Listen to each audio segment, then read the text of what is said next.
Le mot aidant, je l'ai découvert il n'y a pas si longtemps que ça, donc jusqu'à présent, je ne me considérais pas comme aidante. Pour moi, c'était juste normal en fait de faire ce que je faisais et en fait, c'est quand vraiment j'ai découvert ce terme et à quoi il consistait, ce que c'était, vraiment, je me suis dit qu'en fait, ouais, j'étais aidante. Quand j'étais plus jeune, j'étais un peu mise de côté. Du coup, c'est vrai qu'au niveau scolaire, j'avais beaucoup de retard. Parce que du coup, je passais mes soirs à l'hôpital, donc du coup, pas à réviser, pas à l'école. Enfin, à l'école, je dormais, du coup, je m'endormais. Je pense que ça a fait aussi que j'ai grandi plus vite que les gens qui n'ont pas cette situation. Parce qu'on est responsabilisé en fait plus rapidement que les autres. On doit prendre soin des gens qui sont pas bien chez nous et du coup on se permet pas autant de loisirs que les autres en fait. Pour nous c'est pas ça qu'il faut faire. On a d'autres priorités et du coup c'est vrai qu'on grandit plus vite.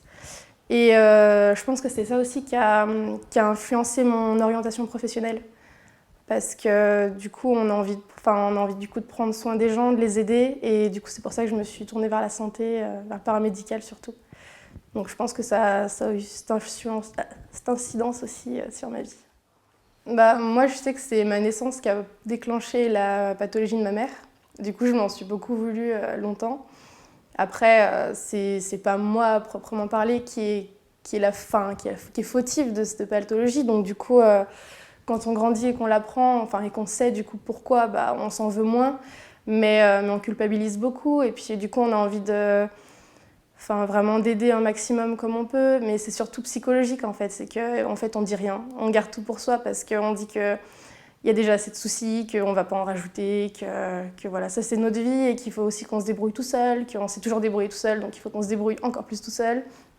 Sauf que du coup, on garde tout pour soi et en fait, c'est un peu comme ça qu'on devient une éponge émotionnelle. C'est que vraiment, on garde tout et on absorbe et en fait, il n'y a rien qui sort, quoi. Alors qu'il faudrait vraiment réussir à lâcher prise et pas se culpabiliser parce que c'est pas notre faute et que nous, ce qu'on fait, c'est naturel en fait.